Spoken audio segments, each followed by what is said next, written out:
Joining us now to talk about this and the ramifications is Dr. Michael Pillsbury. He's the Heritage Foundation Senior Fellow for China Strategy and a Fox News contributor.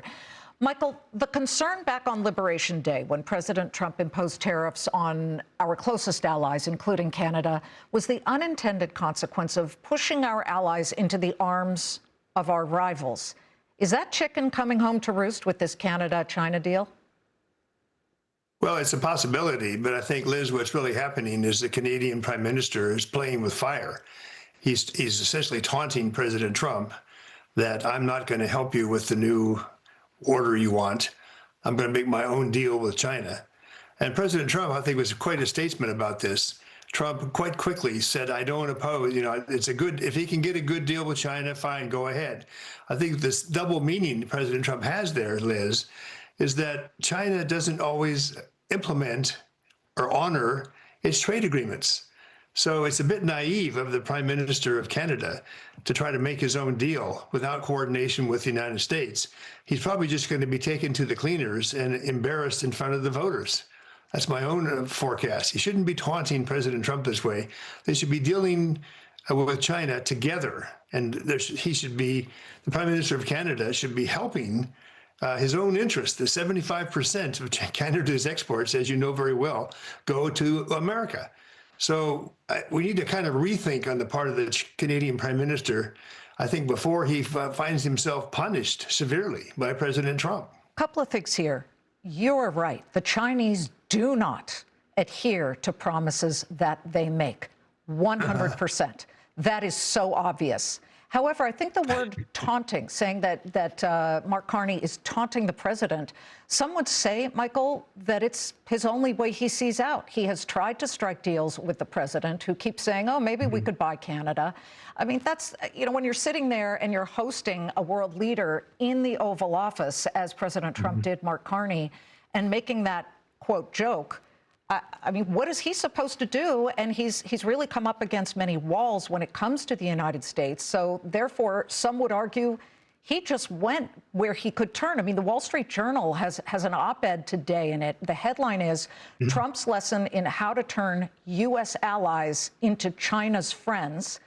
And basically, if you look at it, he says, I mean, the first comment is, why Mr. Trump would want to head into midterm elections foisting higher prices on voters worried about affordability is a mystery. That's about the Greenland threats of tariffs.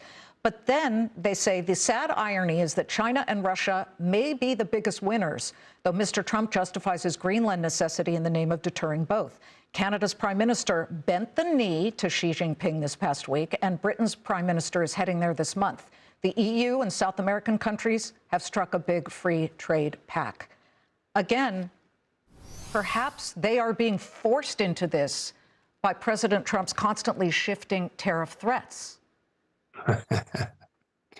Well, the tariff threats are designed to get people who head major countries to change their policies. It's not done as some kind of a tax bill or something that's done for pure economic reasons.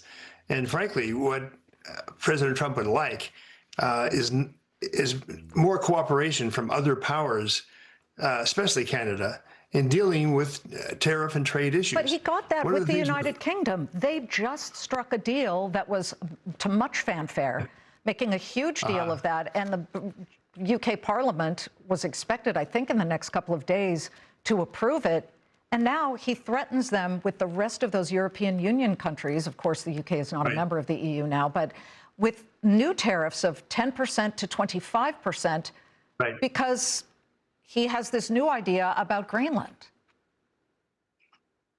I consider myself a friend of President Trump. I think I know his thinking very well. He's thought about tariffs as a political source of leverage since about 1987. He did it with Japan. He was quite focused on the role of tariffs as a political instrument. As I said before, not pure economics or some kind of a tax. So what is happening now is, if you look more carefully than many have done at the Canadian Prime Minister's actual words, he gave a speech in Beijing. He gave a speech in Qatar. He's talking about the world order, that there's now instability. He's hinting pretty strongly that President Trump is upsetting the entire world order. And so he, the humble Prime Minister of Canada, has to do something about that. I think that's fundamentally wrong. If he wants to criticize Trump's approach to the New World Order, he should do it face to face with President Trump. This kind of public attack on his biggest ally in the export market is just unwise, and he may pay a price in the polls. Well, I'll tell you, it'll be interesting to see as things get more expensive if these tariffs do go into place. It's really something that we have to watch. But by the way, the Chinese love to see us squabbling among our allies. You know what? I'm a frequent visitor to China. But President Trump is the one squabbling, and yet he rolls out the red carpet for Vladimir Putin of Russia, and instead then starts threatening Greenland. I mean, you understand how this is perceived.